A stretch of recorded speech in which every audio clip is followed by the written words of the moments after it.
A black businesswoman, polished and poised, approaches the airline counter with her first-class ticket in hand, ready for a flight that could define the future of her company. But what happens next leaves her stunned. A dismissive airline staff member accuses her of fraud and, in a shocking act of disrespect, tosses her ticket into the trash. Humiliated and seething, she walks away, but not before making a phone call that changes everything. Minutes later, the airline learns the devastating truth. She's the key decision-maker behind their largest contract. And it's about to vanish. What followed shook the industry and exposed a deeper issue no one could ignore. Stay with me, this is a story you won't want to miss. Before we dive in, comment below and let us know where you're watching from. If stories of resilience and justice inspire you, hit that like button and subscribe for more. The hum of the airport lounge was faint. A symphony of quiet opulence murmured conversations.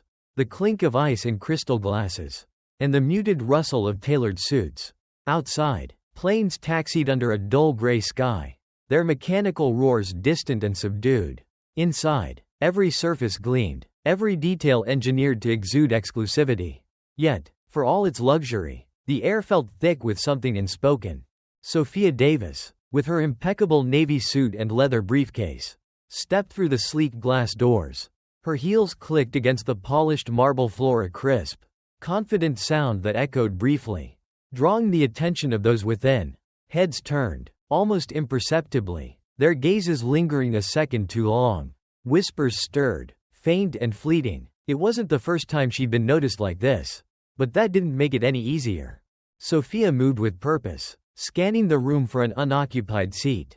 Her movements were measured, her expression calm, almost regal. She had spent a lifetime mastering the art of presence, of walking into rooms where she wasn't wanted and refusing to shrink.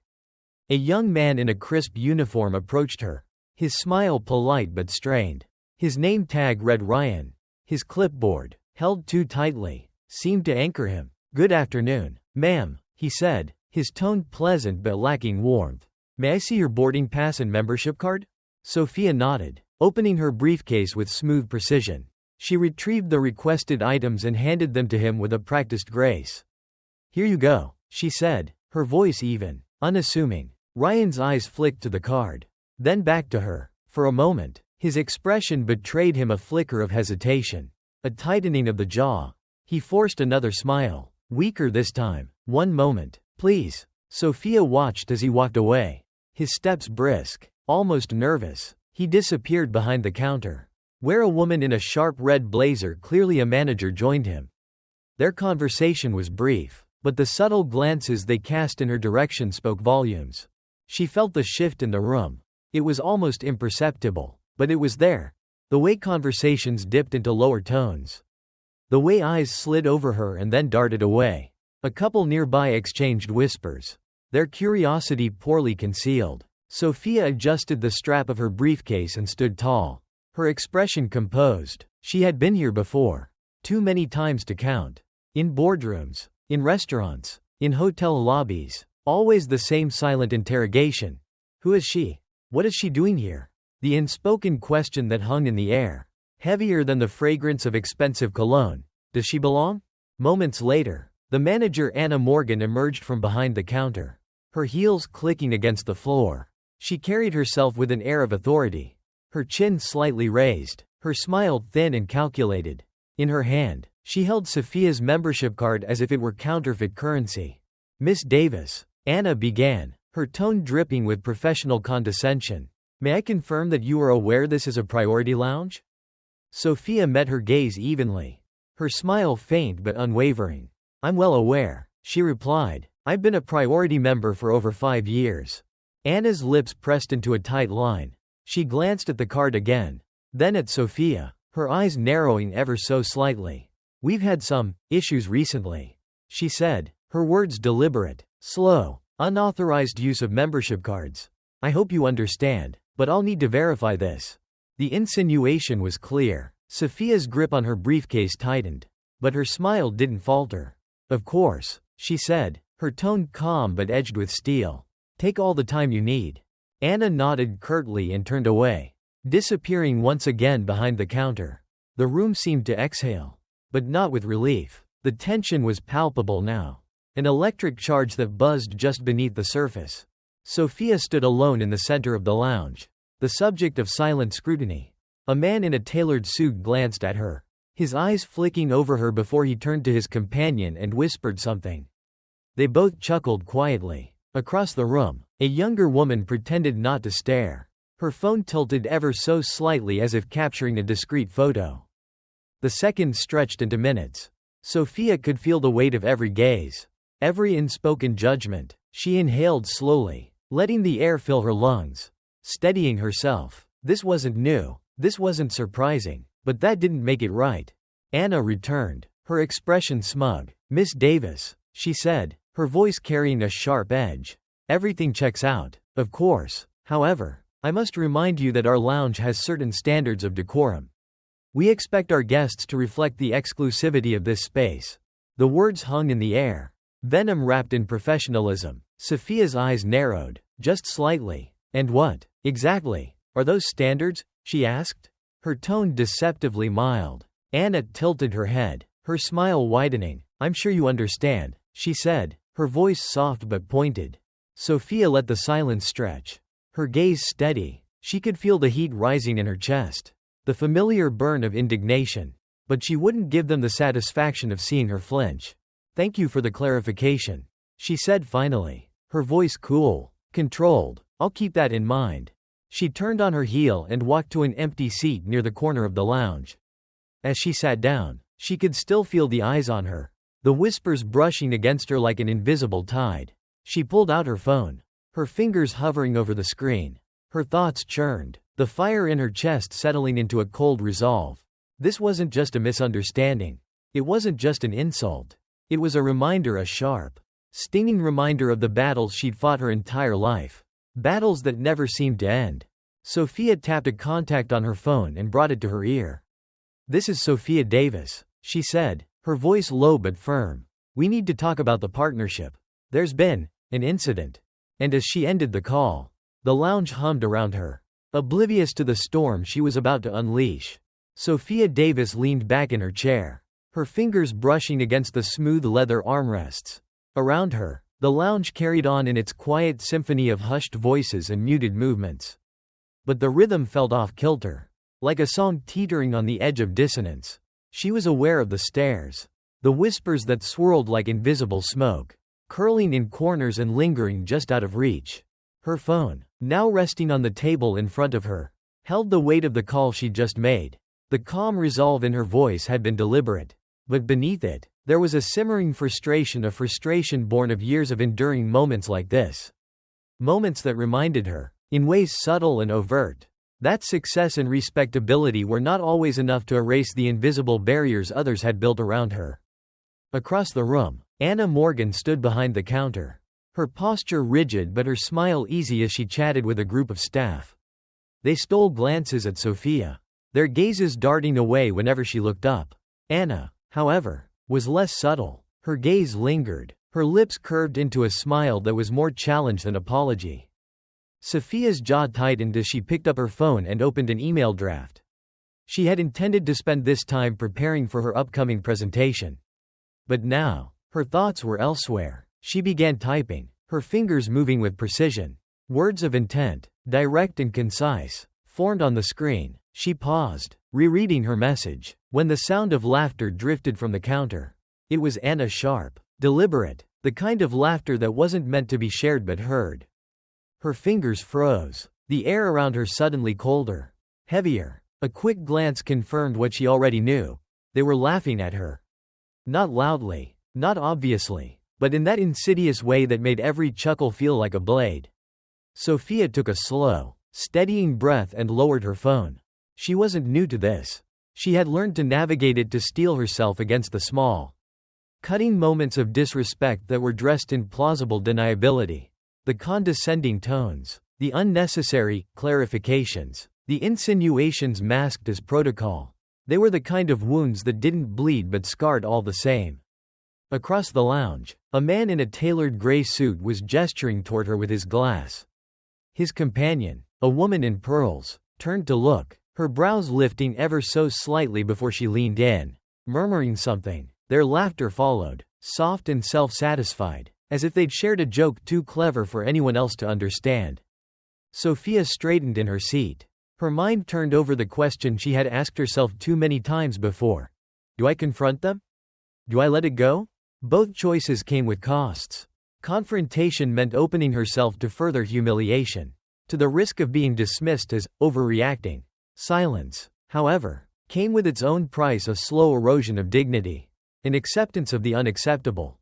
Her phone buzzed, breaking her internal debate. The name Anderson Quinn appeared on the screen. She answered quickly, her voice steady. "Anderson," she said. "Sophia," came the reply, deep and assured. "I got your message. What happened?" She glanced toward the counter where Anna was still talking. Her body language relaxed, almost victorious. "Skyline Air seems to have a culture problem," Sophia said. Her words clipped. "A manager here questioned my legitimacy as a priority member. Insinuated I didn't belong. Then decided to educate me on the standards of decorum expected in this space." Anderson exhaled sharply. "Unbelievable," he muttered. "You want me to handle this?" "Not yet," Sophia replied. Her voice dropped slightly, carrying the weight of her resolve. "I want them to understand exactly what they've done. No empty apologies. No quick fixes. I want accountability." Anderson was silent for a moment before saying, "Understood. I'll have everything ready when you are." Sophia ended the call and set her phone back down. She leaned forward, resting her elbows on her knees, her gaze fixed on Anna. The room's energy had shifted. What had started as irritation was now a quiet storm building in her chest. She wasn't just angry, she was determined. The glass doors to the lounge hissed open, and a tall man in a sharp suit entered, his stride brisk and purposeful. Edward Langston, Skyline Air's regional director, moved like a man who knew his authority carried weight. Heads turned as he crossed the room, and even Anna straightened, her demeanor shifting from smug confidence to cautious deference. Edward approached Sophia, his expression unreadable but his steps careful, as though he were approaching a lioness guarding her territory. "Miss Davis," he began, his tone smooth but tinged with unease. "I'm Edward Langston. May I have a word?" Sophia inclined her head slightly, gesturing to the seat across from her. "By all means." Edward sat, folding his hands on the table. His voice lowered, but the tension in his posture betrayed him. "First, let me apologize for any inconvenience or discomfort you've experienced. I assure you, Skyline Air holds its customers in the highest regard." Sophia raised a brow, her expression calm but piercing. "Does it?" she asked evenly. "Because what I've experienced here suggests otherwise." Edward hesitated, clearly weighing his response. "I've been informed of the situation," he said finally, "and I want to assure you that we take these matters very seriously." "Matters?" Sophia echoed, her tone soft but pointed. "Tell me, Mr. Langston, are you referring to my experience specifically? Or the broader issue of how your staff treats people who look like me?" The question hung in the air like a guillotine blade. Edward's jaw tightened, his composed facade cracking ever so slightly. Before he could respond, a commotion near the counter drew their attention. Anna was gesturing urgently to a junior staff member, her voice low but frantic. Her earlier confidence had evaporated, replaced by visible unease. Sophia didn't look away from Edward. "Your staff seems a bit unsettled," she said, her voice calm but laced with steel. "Perhaps they're beginning to understand that actions have consequences." Edward cleared his throat, his discomfort palpable. "Miss Davis," he said carefully, "I assure you, we will address this matter internally." Sophia leaned back, her gaze unwavering. "Internal resolutions have a way of maintaining the status quo. Mr. Langston, I'm not here for promises. I'm here for change." The words landed with the weight of a verdict. And for a moment, the room felt still, the quiet charged with tension. Sophia held Edward's gaze, her presence commanding, unyielding. She wasn't here to be placated. She was here to be heard. And as Edward rose to leave, his shoulders stiff and his expression grim, Sophia knew the storm was far from over.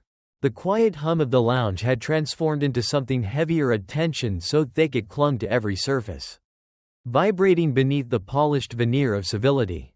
Sophia Davis sat motionless, her gaze steady and unflinching as Edward Langston, the regional director, walked away. His retreat was measured, his shoulders rigid with the weight of her words. Yet the room buzzed with an undercurrent of unease. a storm brewing just out of sight. Sophia reached for her phone again, her fingertips brushing against its smooth surface. This time, she wasn't making a call. Instead, she opened her email app and began drafting a message. Each word was precise, calculated a scalpel rather than a hammer. She detailed the events of the past hour, weaving the facts into a narrative that was as undeniable as it was damning. This wasn't just about her. It was about the culture she had glimpsed in that lounge. A culture that had tolerated and nurtured small, persistent acts of exclusion for far too long. Her thoughts were interrupted by the faint but sharp sound of raised voices near the counter.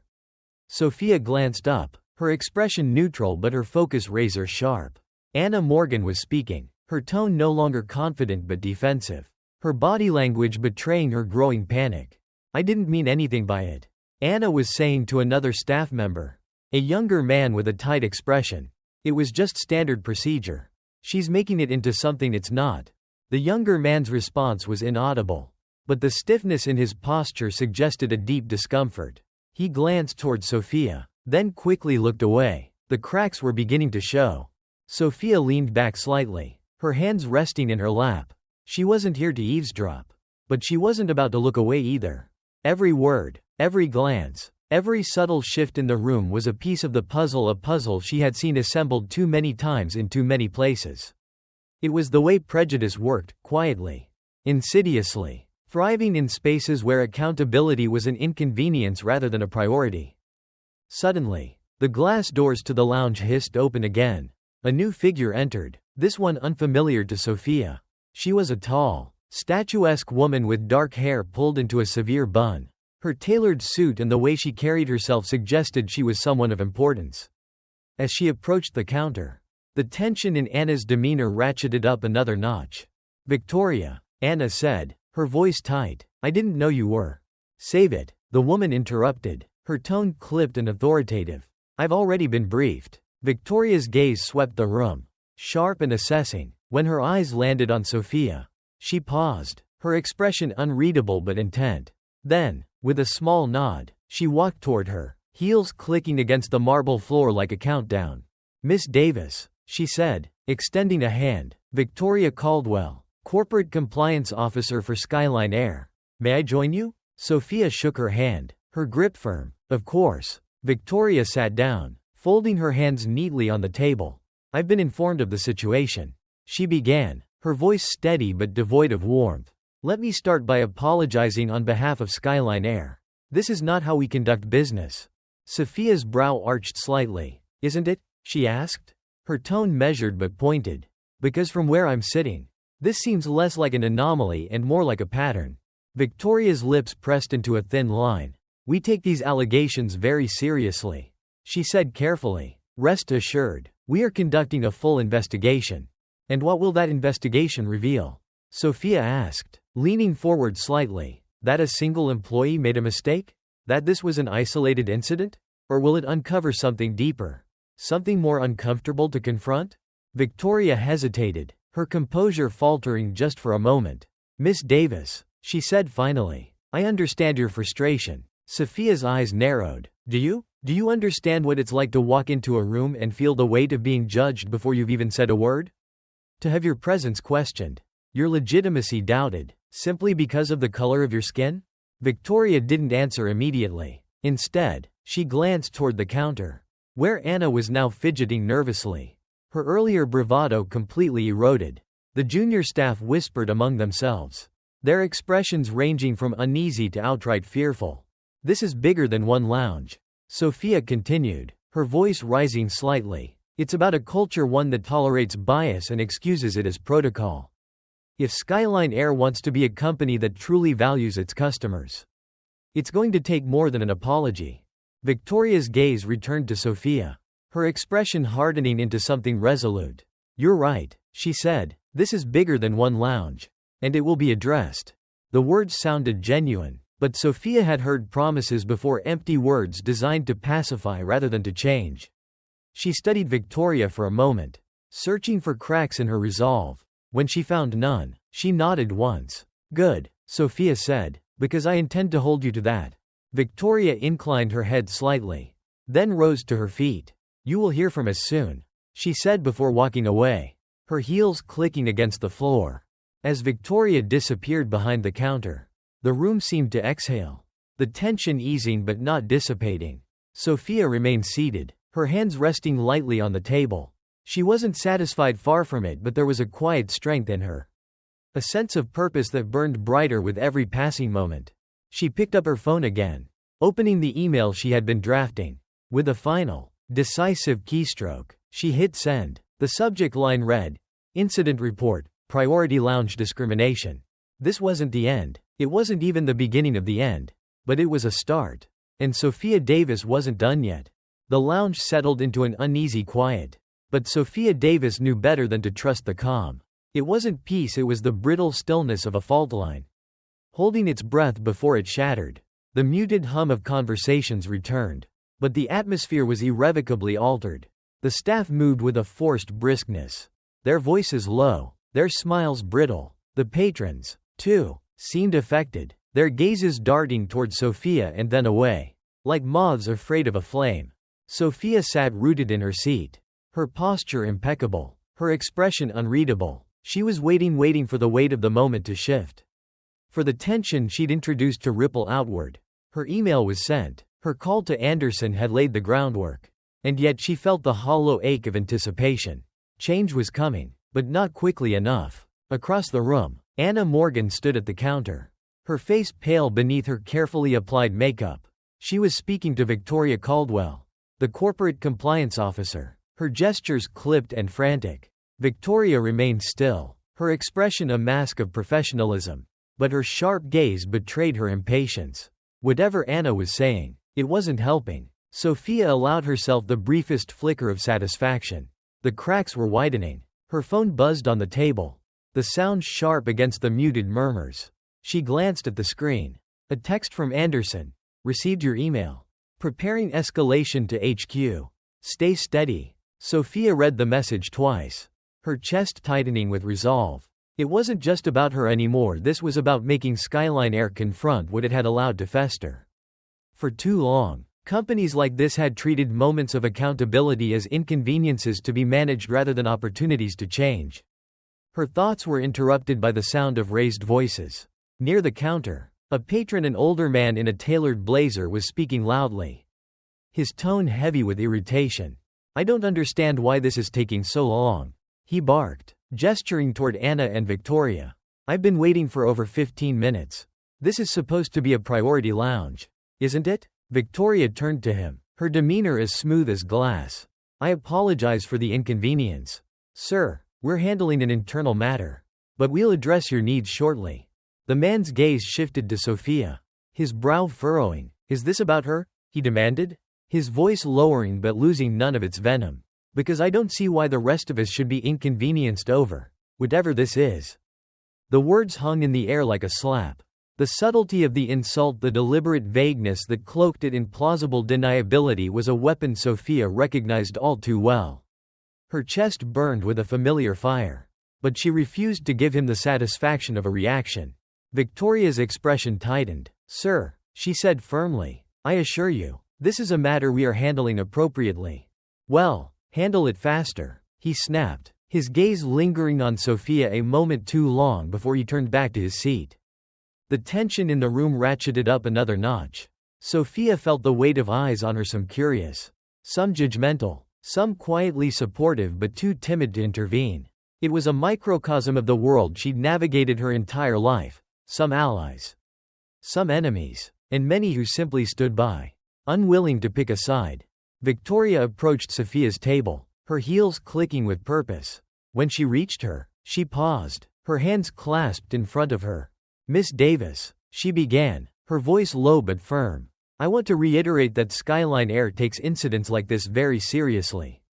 As I mentioned earlier, we're conducting an internal investigation, and we will follow up with you as soon as possible." Sophia looked up at her, her expression calm but unyielding. "What does that mean, exactly?" she asked. "What does taking it seriously look like? An apology? A statement? A training session for your staff? Or is this about containing the fallout and moving on?" Victoria's composure faltered for the briefest moment. "It means holding our team accountable," she said, her tone measured. and implementing measures to ensure this doesn't happen again. Sophia leaned forward slightly, her gaze unwavering. Do you know how many times I've heard those words?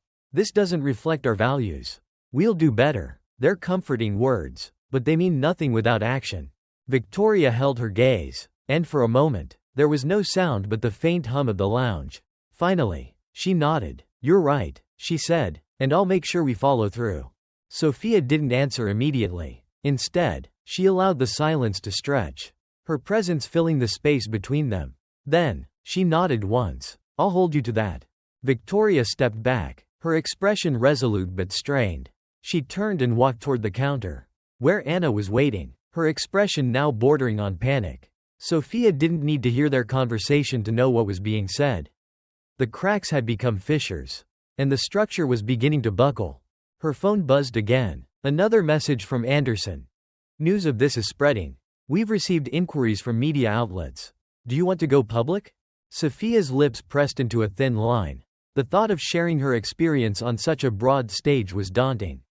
But it was also an opportunity, a chance to expose the systemic issues she'd seen. To force Skyline Air and companies like it to confront their failures. She typed a response. Not yet. Let's see how they handle this first. As she set her phone down, she glanced toward the counter. Victoria was speaking to Anna, her gestures sharp and decisive. Anna's expression had crumbled into something almost pitiable, a mix of fear and defiance. The other staff members hovered nearby, their earlier camaraderie replaced by nervous whispers.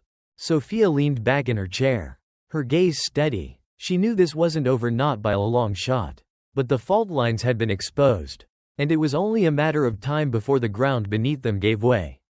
The afternoon light shifted in the lounge, casting long shadows across the polished marble floor.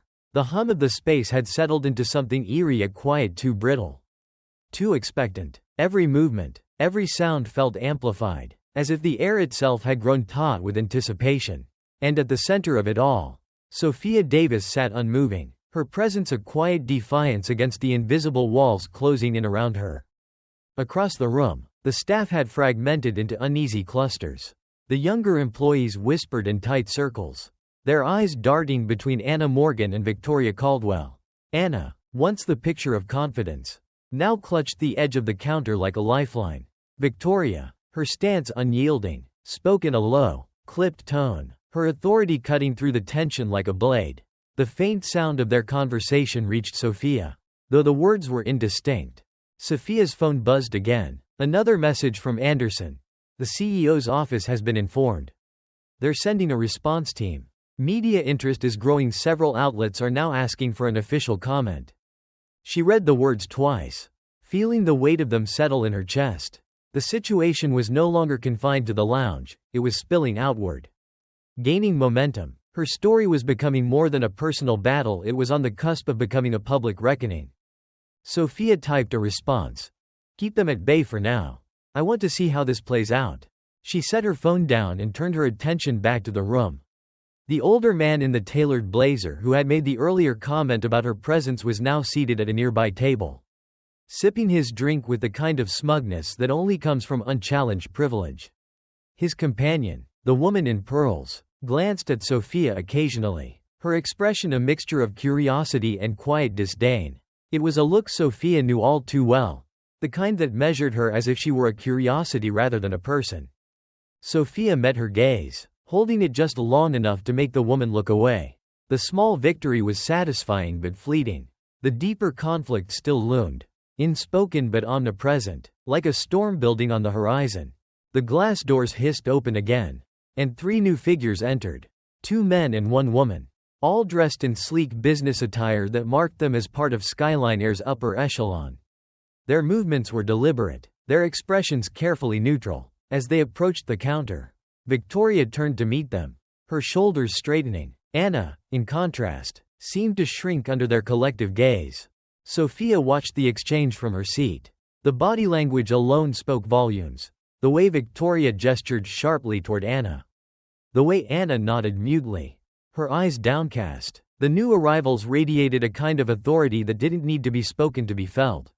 Whatever came next, Sophia knew, would set the tone for the rest of the confrontation. One of the men broke away from the group and walked toward Sophia's table. He was middle-aged, with salt and pepper hair and an air of practiced diplomacy. When he reached her, he extended a hand. "Miss Davis," he said, his voice smooth but firm. "I'm Elliot Greer, CEO of Skyline Air. I'd like to personally apologize for what's occurred here today." Sophia shook his hand, her grip steady. "Mr. Greer," she replied, her tone polite but devoid of warmth. "I appreciate the gesture, but I'm more interested in actions than apologies." Greer nodded, as if he'd expected the response. "And you're absolutely right," he said, taking the seat across from her. "Let me assure you, we're committed to addressing this situation thoroughly. What happened here today does not reflect our values as a company." Sophia leaned forward slightly, her gaze piercing. "Is that so?" she asked. "Because from where I'm sitting, it seems like it reflects your company's culture quite clearly. A culture that tolerates, maybe even encourages bias, as long as it's dressed up as protocol." Greer's jaw tightened, though his expression remained composed. "Miss Davis," he said carefully, "I understand how you feel, and I won't deny that we have work to do. But I assure you, we take these matters very seriously." Sophia's eyes narrowed. "Taking it seriously isn't enough," she said. "What I've experienced here isn't just about one employee or one incident. It's about a system that allows people like Anna Morgan to operate unchecked.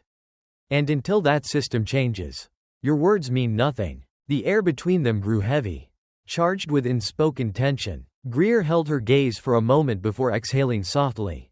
"You're right," he said finally, "and I'm prepared to make those changes. But I need you to give us the opportunity to do so." Sophia didn't answer immediately. Instead, she let the silence stretch, her presence filling the space between them. Finally, she nodded. "Then show me," she said. "Show me you're serious." Greer inclined his head, his expression resolute. "You have my word." As he stood to leave, the tension in the room seemed to shift again. The staff, who had been frozen in their clusters, began to move with renewed urgency. Anna was ushered into a back office, her face pale and drawn. Victoria, now flanked by the two other executives, began issuing quiet but firm instructions to the remaining staff. Sophia watched it all unfold, her expression calm but her mind racing. This was only the beginning. The fractures in Skyline Air's polished facade had been exposed, but the true test would be whether they were willing to confront the deeper rot beneath. Her phone buzzed once more. Another message from Anderson. "Media pressure is mounting. Your call, do we go public?" Sophia stared at the screen, her decision weighing heavily. The choice before her wasn't just about exposing the incident, it was about deciding how far she was willing to push. How much she was willing to risk to force a reckoning. She began typing, her fingers moving deliberately. "Not yet. Let them make their move first. Then we decide." As she set the phone down, she felt the weight of the room pressing against her once more. The silence, the whispers, the unspoken judgments, they were all still there, lingering like shadows. But Sophia Davis was not one to be cowed by shadows. She was here to face the storm, to weather it, and to ensure that when it passed, the world on the other side would be different. And as the lounge buzzed with the faint sound of activity, Sophia sat tall and unyielding, a quiet force waiting to see what the next move would bring. The murmur of the lounge was no longer muted, it had become an undercurrent of restlessness. The tension that had simmered quietly was now boiling over, visible in the tight smiles of the staff, the impatient glances from patrons, and the subtle but unmistakable ripple of unease that moved through the room. Something had shifted, and everyone could feel it. Sophia Davis sat with her back straight, her presence commanding yet unassuming. She was an anchor in the rising tide of discomfort, unyielding as the waves of whispers broke against her. Her phone buzzed intermittently, each vibration another sign that the world outside this insulated space was beginning to take notice. The air felt electric, charged with an intensity that was both thrilling and exhausting. From her seat, Sophia could see Elliot Greer, the CEO of Skyline Air, huddled with Victoria Caldwell and another executive. Their conversation was low and intense, punctuated by sharp gestures and the occasional glance in Sophia's direction. Anna Morgan was nowhere to be seen, removed from the floor. No doubt, as damage control shifted into overdrive. Sophia's phone buzzed again, a notification lighting up the screen. A headline from a major news outlet. Prominent businesswoman details racial bias incident in airport lounge. Her chest tightened. It had begun. Sophia opened the article, scanning its contents. It was a brief report, based on second-hand accounts from other lounge patrons who had already begun sharing their experiences online. Though the details were sparse, the tone was clear.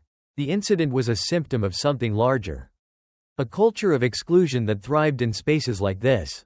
As she read, another message came through, this time from Anderson. They've reached out for an official statement. What do you want to say? Sophia hesitated, her fingers hovering over the keyboard. Part of her wanted to hold back, to wait and see how Skyline Air would respond. But another part of her, one that had spent decades enduring the quiet indignities of a world that refused to see her, fully wanted to speak. To make it impossible for them to look away. She typed a response. Draft a statement. But don't release it yet.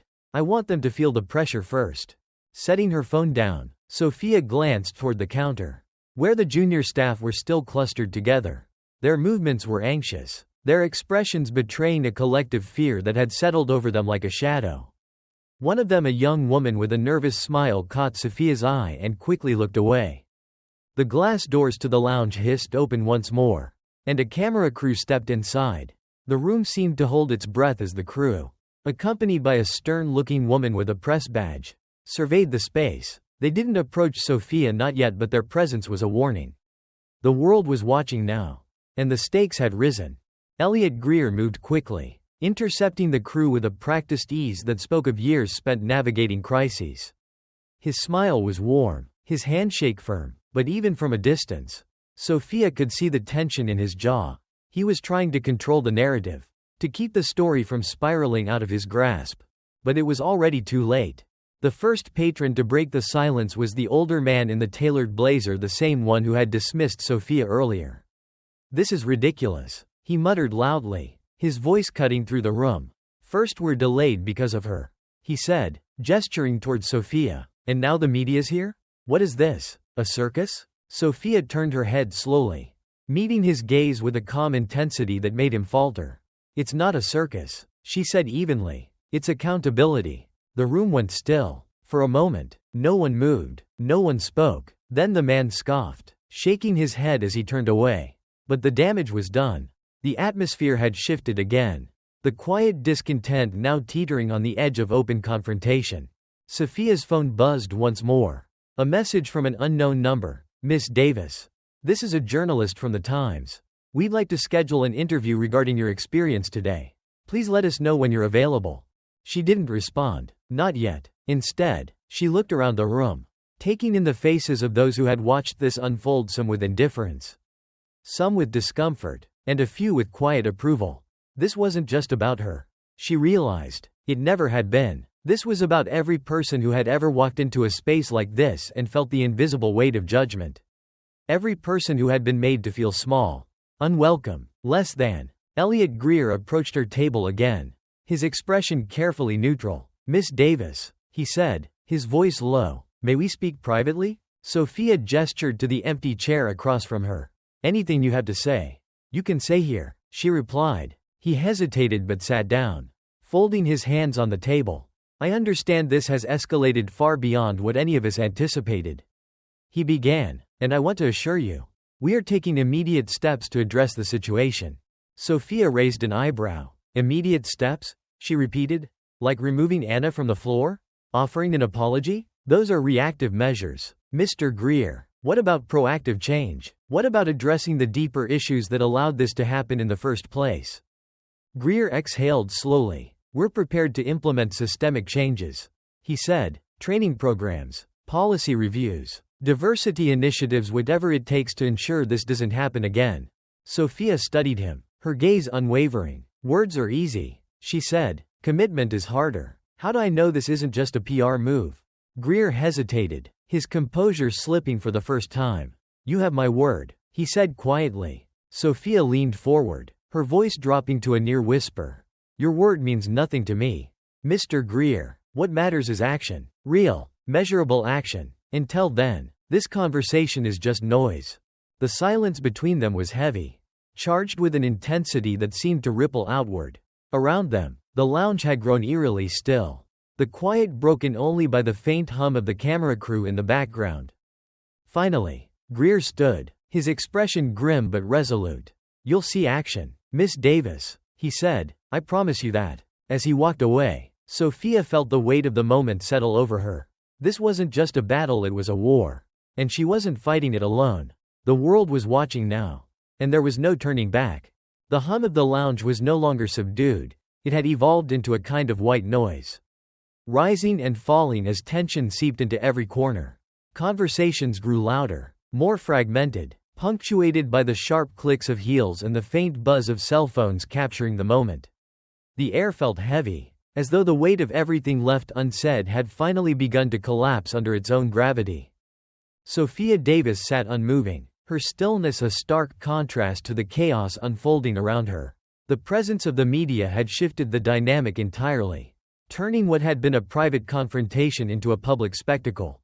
Cameras panned across the lounge, capturing the unease etched on the faces of patrons and staff alike. Skyline Air had promised exclusivity, luxury, and comfort, but today, it offered something very different: exposure. Elliot Greer, the CEO, stood near the counter, speaking in hushed but urgent tones with Victoria Caldwell, the compliance officer. From her vantage point, Sophia could see the way his shoulders tensed, the way his hands moved with the exaggerated precision of someone trying to maintain control. Victoria's face was impassive, her nods curt and calculated. Whatever they were planning, it was clear that damage control was the priority. But damage control wasn't enough, not for Sophia. Her phone vibrated on the table, breaking her focus. Another text from Anderson. "Media pressure is mounting. The story is trending. Do we escalate?" Sophia's fingers hovered over the screen. She felt the gravity of the decision pressing against her. This wasn't just about her experience anymore, it had become a lightning rod for something larger.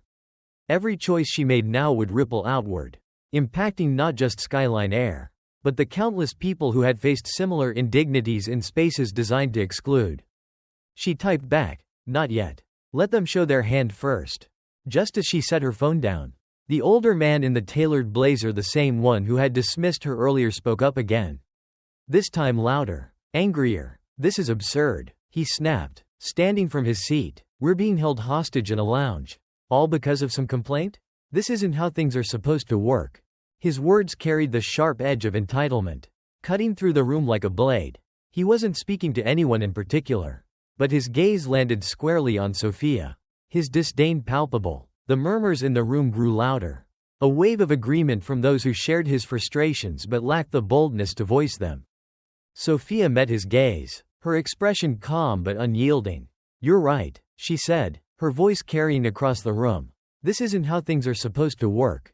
But the real absurdity is that you're more concerned about your inconvenience than the fact that this lounge and this company has a problem it refuses to address." Her words hung in the air, silencing the murmurs. The man's face reddened, his mouth opening and closing as though searching for a retort. But he had none. He sank back into his seat, his frustration simmering just below the surface.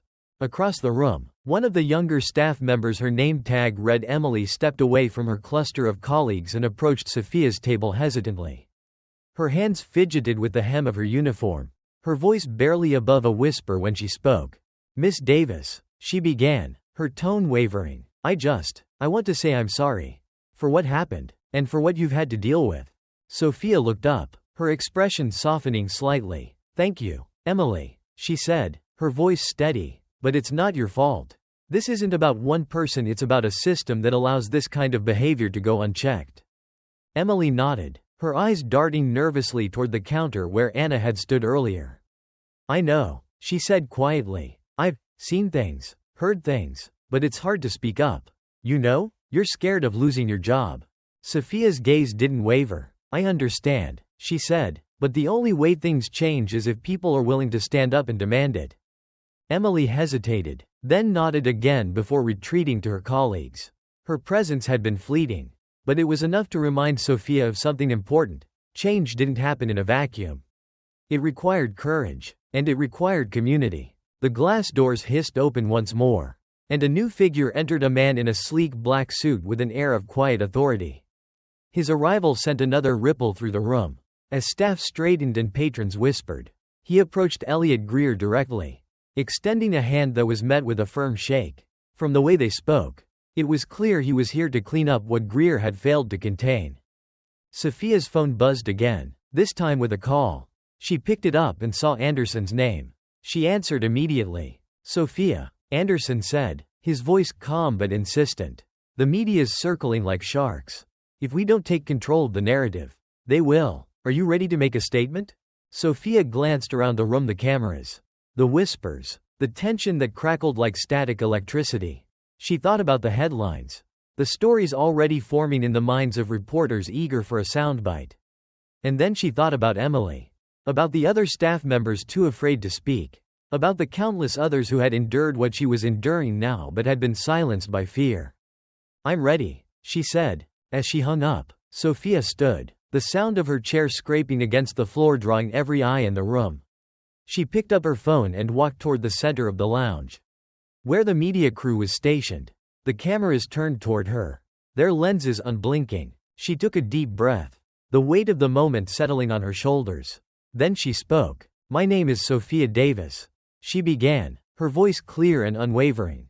"And today, I experienced what far too many people experience in spaces like this: exclusion, bias, and disrespect. But this isn't just about me. It's about a culture that tolerates discrimination, that cloaks it in policies and procedures, and that silences those who dare to speak out." Her words echoed through the lounge, each syllable landing with the force of a hammer. The cameras captured every word, every glance, every emotion that flickered across her face. "This moment isn't about assigning blame to individuals," she continued. "It's about holding systems accountable. It's about demanding better not just for me, but for everyone who has ever been made to feel they don't belong." As she finished, the room was silent. The tension that had built over the past hours had reached its breaking point, shattering into something raw and undeniable. Sophia looked around the room, meeting the eyes of the patrons, the staff, the executives who now stood frozen in place. And then, with the cameras still rolling, she turned and walked back to her seat. The tipping point had come, and there was no turning back. Sophia Davis's words hung in the air like the final chord of a symphony, resonant and inescapable. The lounge, once a temple of exclusivity and polished pretense, had become something raw, exposed. No one spoke, no one dared. Even the quiet hum of the air conditioning seemed muted, as though the room itself was bracing for what came next. The media crew adjusted their cameras, their faces alight with the unmistakable fervor of having captured something profound. Across the lounge, patrons whispered behind raised hands, their eyes darting toward Sophia, then away, as if proximity to her truth might force them to confront their own complicity. Elliot Greer stood near the counter, his face a careful mask of neutrality. But Sophia could see it, the slight twitch in his jaw, the tension in his shoulders. He was calculating, recalibrating, trying to salvage control of a situation that had spiraled far beyond his reach. Beside him, Victoria Caldwell looked equally strained, her professional composure stretched thin. Sophia sat back in her seat, her posture regal, her expression calm but unrelenting. She had said her piece, but the work was far from done. The storm she had unleashed was only beginning to gather force. Her phone vibrated on the table. It was Anderson. "You just made headlines," he said without preamble. "Every major outlet is picking up your statement. Social media's on fire. They're calling you the face of accountability." Sophia allowed herself a faint smile, but it didn't reach her eyes. "That's not why I did this," she said. "It's not about me." "I know," Anderson replied, his tone softened, "but it's bigger than you now. People are paying attention, and Skyline knows it." Sophia glanced across the room, where Elliot Greer was now speaking quietly with a man in a dark suit, likely another executive. Their conversation was animated but controlled, punctuated by sharp gestures. Every so often, Greer's gaze flickered toward her, wary and calculating. "Let them scramble," Sophia said. "We're not done yet." Anderson paused, then said, "You're right, but be careful, Sophia. They'll fight back." She ended the call and set her phone down, her mind already racing. She wasn't naive. She knew that challenging a system meant facing resistance. But she also knew that change required risk, and she had come too far to turn back now. The lounge doors hissed open, and a new figure entered, a woman in her late 30s. dressed in a tailored suit that screamed authority. Her sharp heels clicked against the marble floor as she walked, her expression severe. She introduced herself to the media crew, flashing a badge that immediately sent them into retreat. Within moments, the cameras were lowered, their presence neutralized. The woman approached Sophia directly, her gaze sharp but guarded. "Miss Davis," she said, her tone clipped. "I'm Rachel Vaughn, Skyline Air's head of public relations. May I speak with you privately?" Sophia met her gaze without flinching. "You can speak here," she replied. "I have nothing to hide." Rachel hesitated, clearly unaccustomed to being denied control of the narrative. She glanced around the room, aware of the growing audience. Finally, she sat down across from Sophia, folding her hands on the table. "Miss Davis," Rachel began, her voice low but firm, "let me start by saying that Skyline Air deeply regrets what you've experienced today. This is not who we are." Sophia arched an eyebrow. "Isn't it?" she asked. "Because from where I'm sitting, it seems like exactly who you are." Rachel's composure faltered for the briefest moment, but she recovered quickly. "We're committed to addressing this," she said. "We take your concerns seriously, and we want to work with you to make things right." Sophia leaned forward slightly, her gaze unyielding. "You want to make things right?" she said. "Then stop managing the fallout and start addressing the root cause. This isn't about one incident or one employee. This is about a culture that allows bias to flourish unchecked." Rachel shifted in her seat, clearly uncomfortable. "We're taking immediate steps," she said. "The employees involved are being disciplined, and we're implementing mandatory diversity training across all our locations." Sophia's eyes narrowed. "That's a start," she said, "but it's not enough. What about the systemic issues, the hiring practices, the corporate policies, the leadership that turns a blind eye?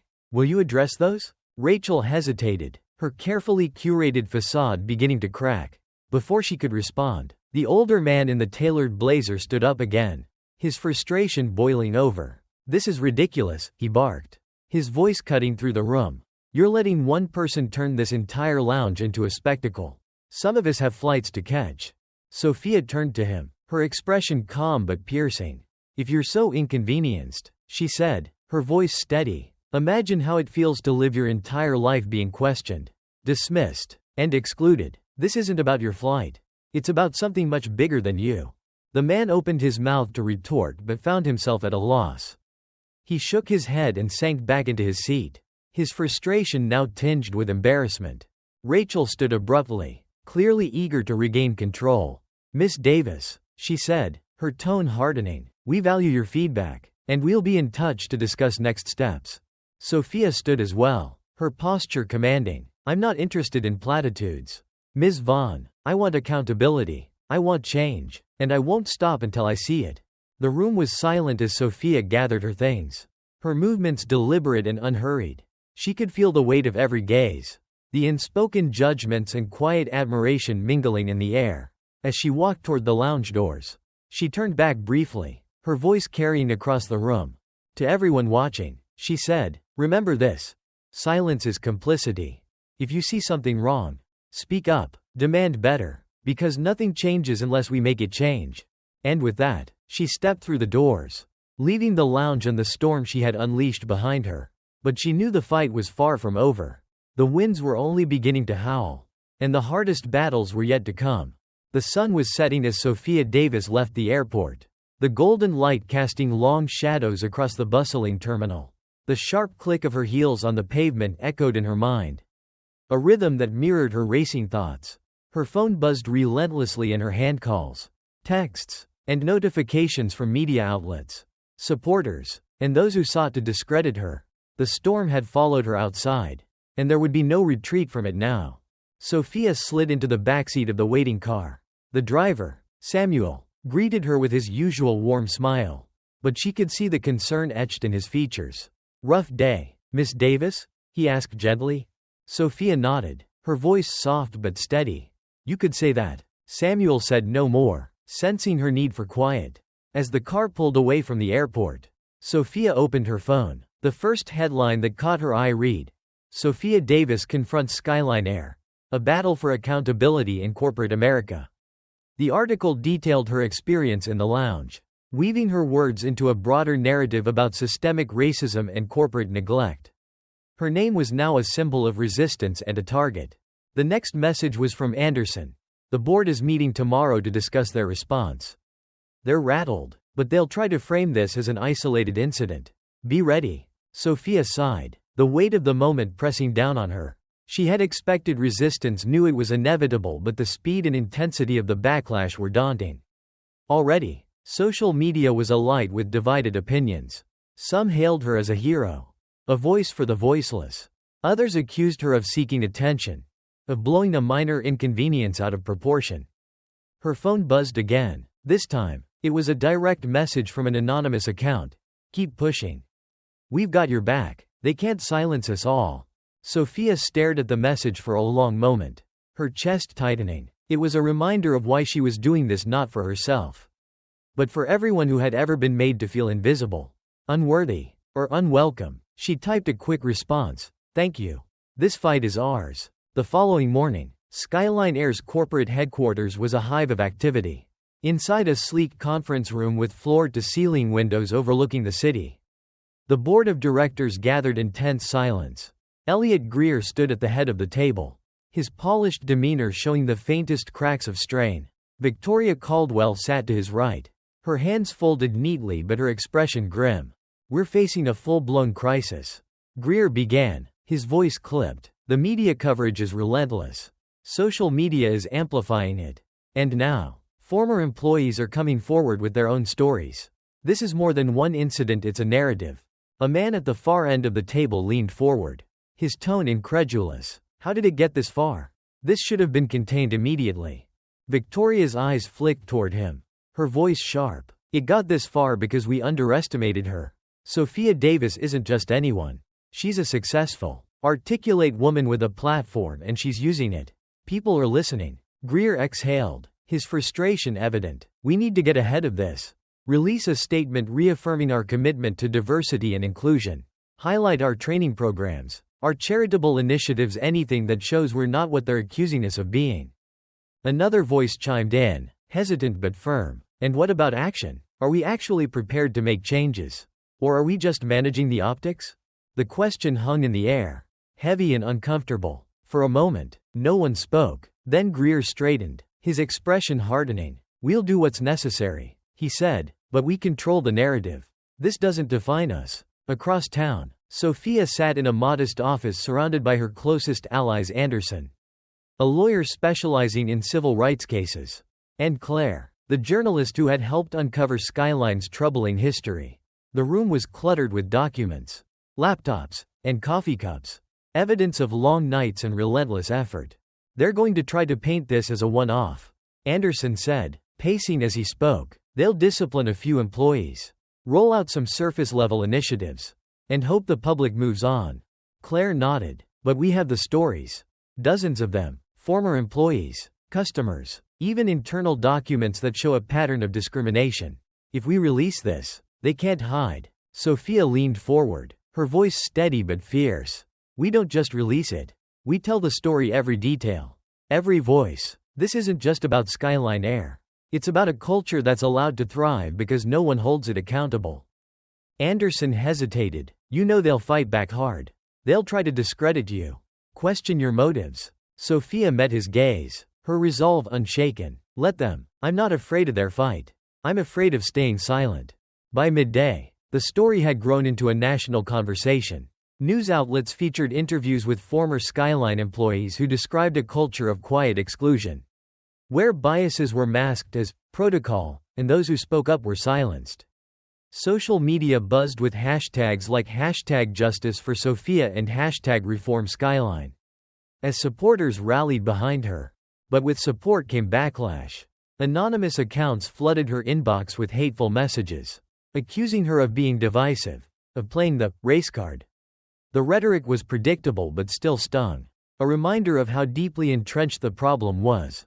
Sophia sat in her office, reading through the messages. One stood out. Don't let them win.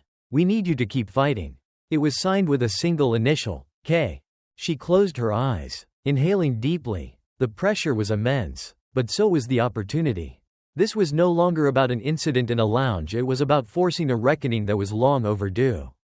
By evening, Skyline Air released a carefully crafted statement. It was filled with the usual platitudes, apologies, commitments to do better, promises of change. It was designed to placate, to give the appearance of progress without addressing the deeper issues. But Sophia wasn't placated. She opened her laptop and began drafting a response. Every word was deliberate, every sentence a challenge to the superficiality of their promises. When she was done, she sent it to Anderson and Claire for review. Her phone buzzed once more. Another message from Anderson. They're scared. Sophia, you're winning. Sophia set the phone down and leaned back in her chair. Winning wasn't the goal. Change was. And she wouldn't stop until it was real. Outside, the storm raged on, but Sophia Davis was no longer just enduring it. She was steering it, driving it toward a horizon where justice was more than a promise, it was a reality. The air in Sophia Davis's office was charged with an intensity that had been building for days. Weeks even. The once quiet murmur of her actions had erupted into a full-throated roar. Reverberating across news outlets, social media, and corporate boardrooms, she was no longer just Sophia Davis. Businesswoman, she was now a symbol, whether she wanted to be or not. And symbols carried burdens that were both heavy and transformative. In the glow of her laptop screen, she read the email draft one more time. It was sharp, deliberate, and unflinching, a direct response to Skyline Air's hollow statement from the day before. Their promises of diversity training and policy reviews rang hollow, especially when juxtaposed with the stories Sophia and her team had uncovered. Each account painted a picture of a company deeply complicit in a culture of exclusion and discrimination. Her fingers hovered over the keyboard, her thoughts racing. Would this escalate the conflict beyond repair? Did it matter? The truth, she reminded herself, was often inconvenient, but it was always necessary. Finally, she hit send. The email would go out to every major news outlet by morning. By the next day, the headlines were relentless. Sophia Davis rejects Skyline Air's apology. Change requires more than words. New allegations against Skyline Air emerge as former employees speak out. Corporate America confronts its bias. The fight for equity gains momentum. The reaction was swift. Support poured in from advocacy groups, public figures, and ordinary citizens who saw their own experiences reflected in Sophia's fight. But the backlash was just as fierce. Critics accused her of seeking attention, of leveraging the incident for personal gain.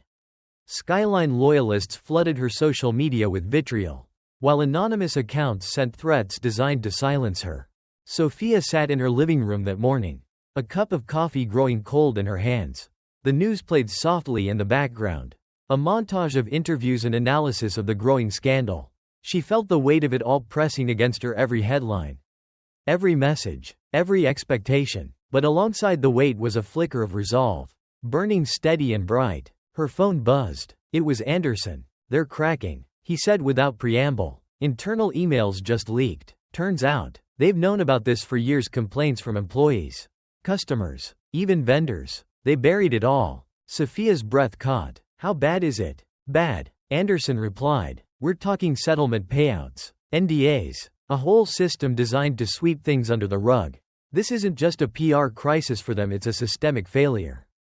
Sophia closed her eyes, letting the magnitude of his words sink in. She had always suspected there was more beneath the surface, but hearing it confirmed was both validating and infuriating.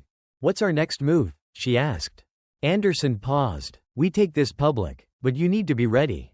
Sophia, this won't just bring down Skyline, it'll bring the whole industry into question.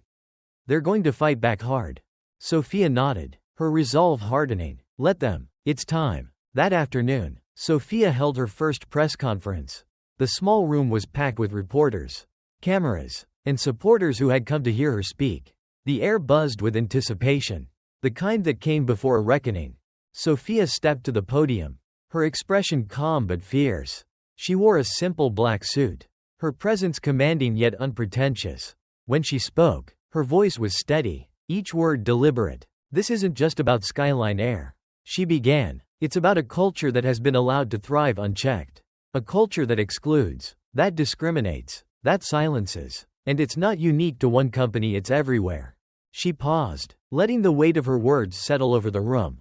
For years, people have spoken up, only to be ignored. They've been dismissed, discredited, and discarded. But not anymore. The stories we've uncovered show a pattern, a system that values appearances over accountability, that prioritizes profit over people.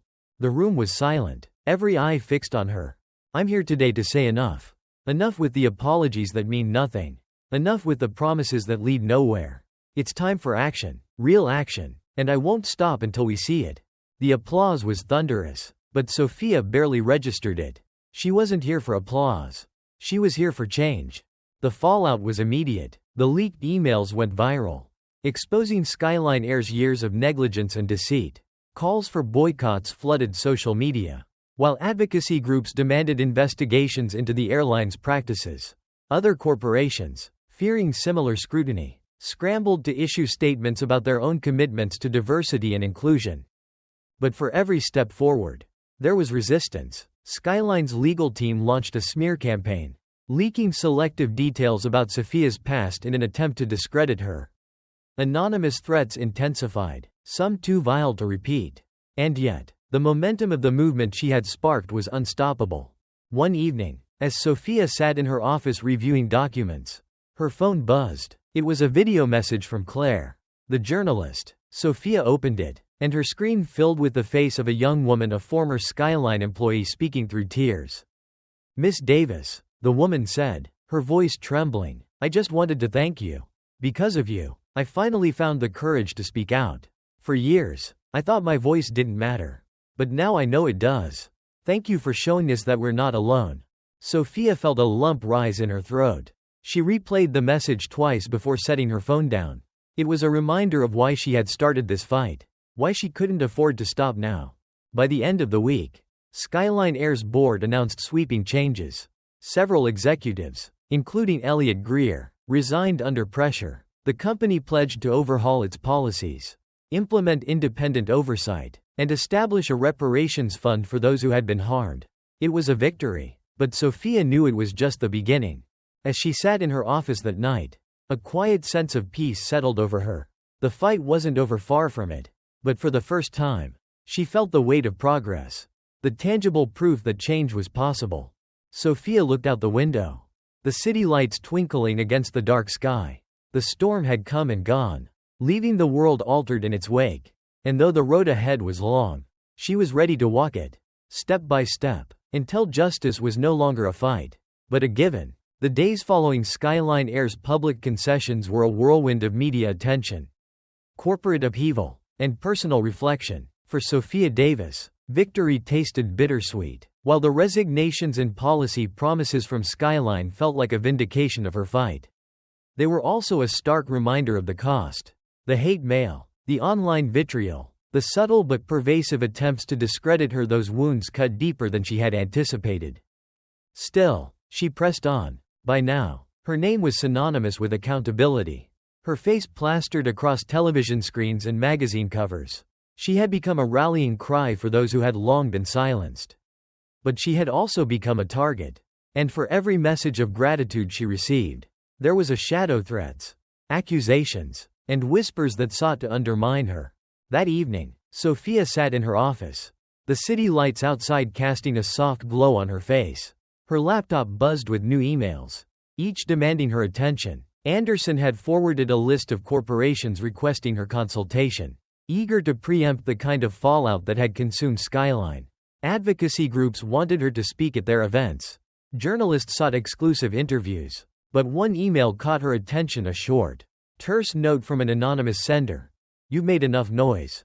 Time to stop." Sophia stared at the screen, her jaw tightening. She had grown used to the threats.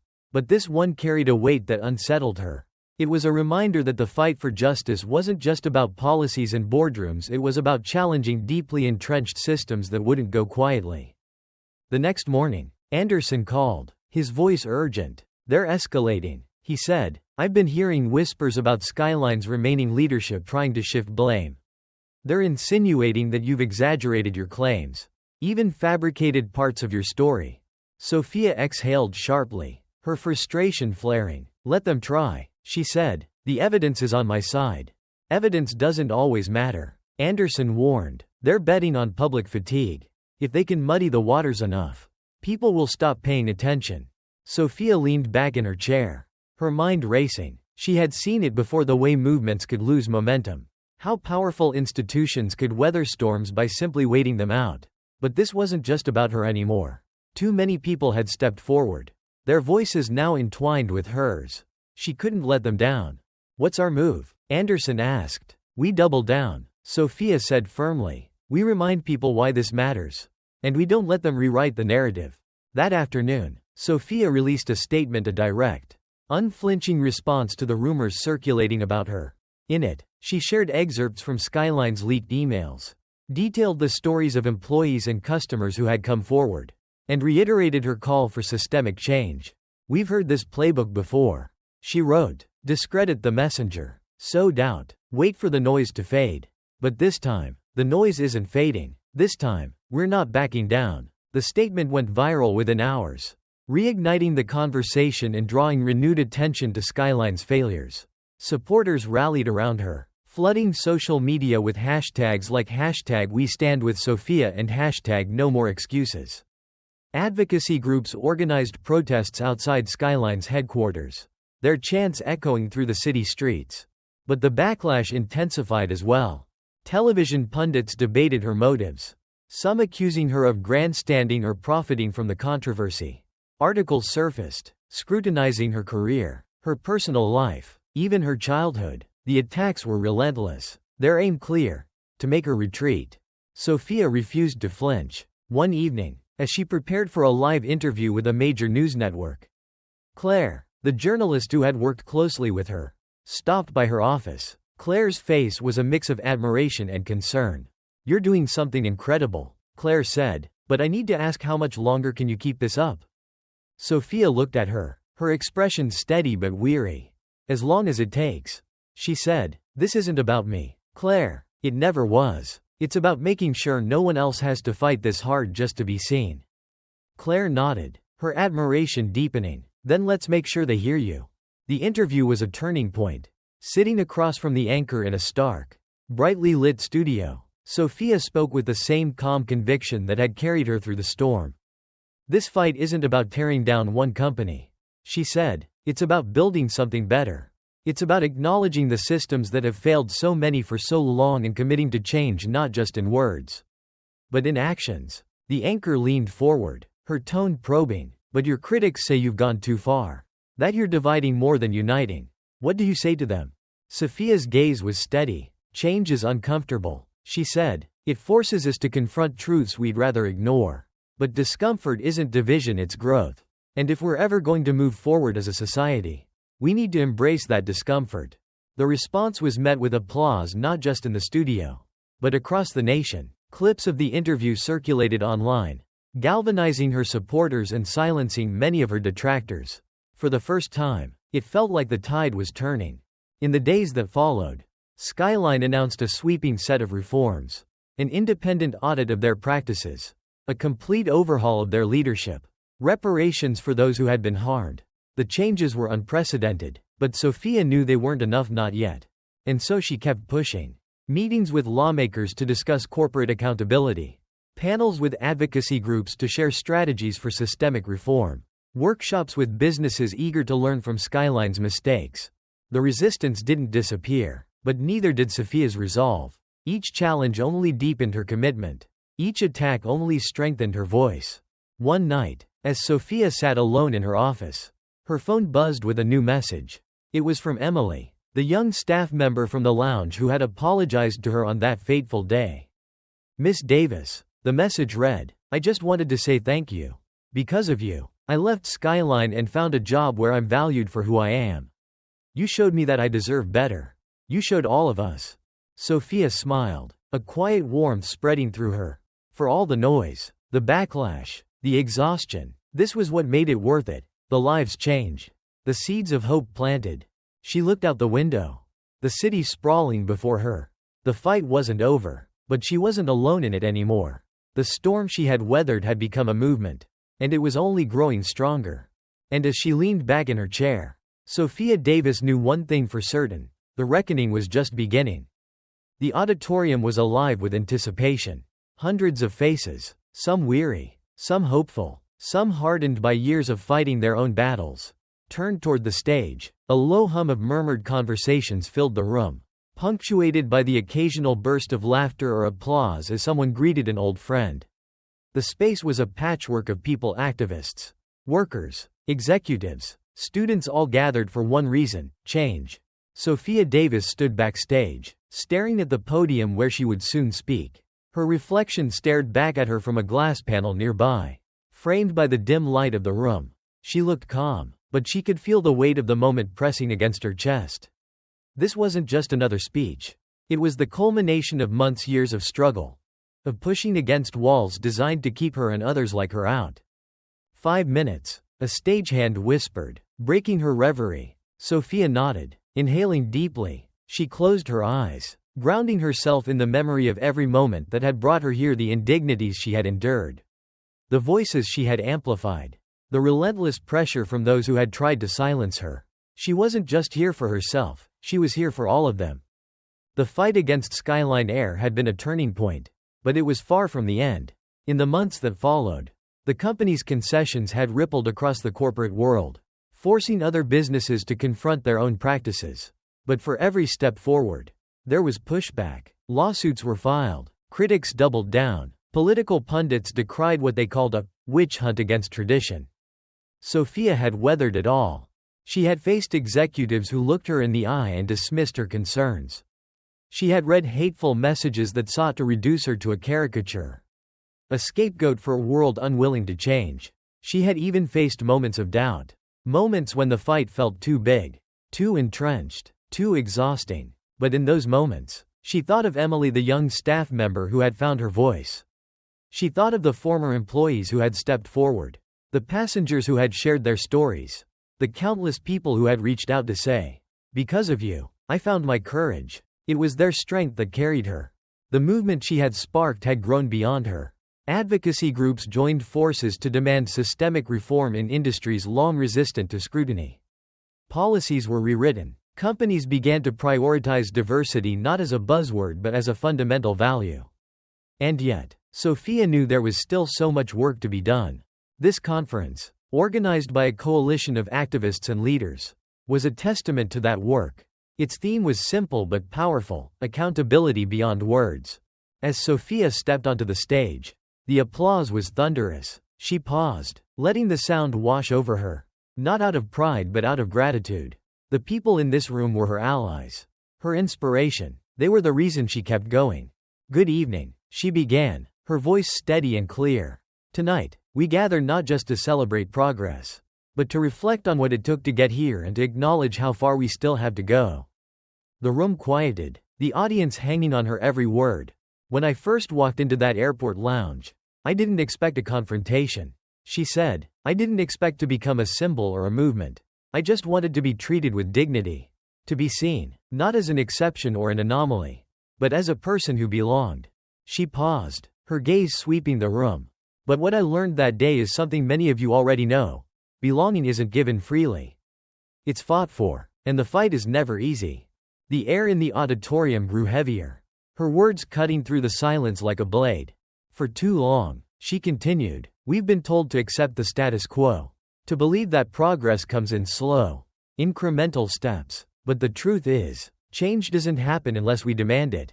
It doesn't happen unless we're willing to make people uncomfortable, to challenge the systems that thrive on exclusion." A ripple of agreement moved through the crowd, murmurs of assent growing louder. "This isn't just about one company or one industry," Sophia said. "It's about a culture, a deeply ingrained belief that some people matter more than others. That some voices are worth hearing, while others are dismissed. And until we dismantle that belief, we will never have true equity." The applause was instantaneous, a wave of sound that filled the room and seemed to reverberate through the walls. Sophia held up a hand, quieting the crowd. Her voice softened, but her conviction remained unshakable. "This fight isn't over," she said. "It won't be over until no one has to fight just to be seen. Until dignity isn't a privilege, but a right. Until the systems that have failed so many are rebuilt not with words, but with action." She stepped back from the podium, her final words ringing out like a challenge. "Change doesn't wait, and neither should we." That night, as Sophia left the conference, The city seemed quieter than usual. The streets were lined with people heading home, their faces illuminated by the warm glow of streetlights. For a moment, she allowed herself to feel the enormity of what she had accomplished, not just in that room, but in the countless battles that had brought her here. Her phone buzzed with a message from Anderson. "You were brilliant tonight. The world is listening." Sophia smiled faintly, tucking the phone into her bag. The world was listening, but more importantly, the world was acting. And though the road ahead was long, she knew she wasn't walking it alone. As she stepped into the cool night air, the weight of the past months lifted slightly. There would be more storms to face, more walls to break down. But tonight, there was hope. And hope, she realized, was the most powerful force of all. Sophia Davis didn't just weather the storm, she became it. And now, the winds of change were unstoppable.